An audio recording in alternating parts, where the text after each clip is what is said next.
My name is Nikki. I've got 3 kids. I've grown up in Mount Druitt all my life.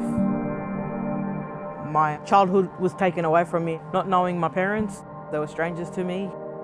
Going into foster care at the age of 14, got involved with a bit of drugs. So I was pretty all over the place.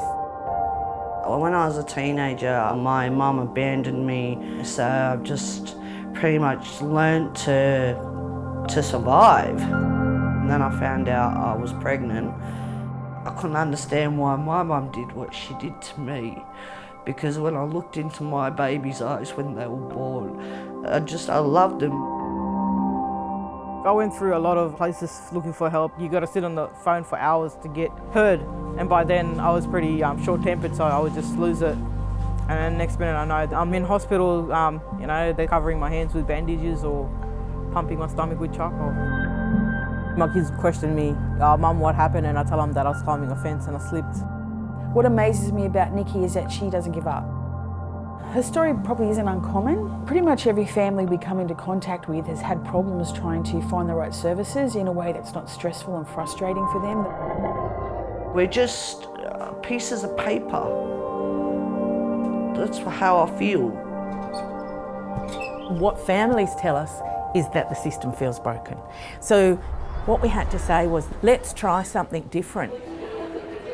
We engaged a company called Second Road who undertake co-design. We got a lot of our non-government providers, we got all the human services agencies in Western Sydney. We spent days co-designing and gradually we came up through lots of research with this model that is the Linker Network. I have to say I was probably a bit sceptical, but what I saw was a process that really genuinely brought together the voices of NGOs and government in a way that was empowering to both. The Linker Network is trying to provide one door for the client to come into, to allow the client to be assessed and then referred to the appropriate service. All the way through, there is one person totally focused on the client, and that person will ensure that the client receives the right program at the right time. My life was a big struggle until I met this program. That's when everything started changing for me.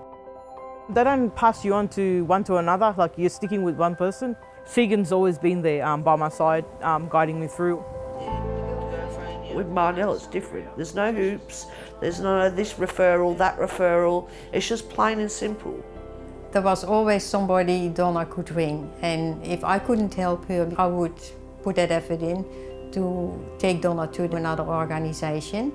So this project aims to shift my thinking process to say, I don't just have these tools at my disposal, I have these tools plus all of the other tools of all of the linked network of services.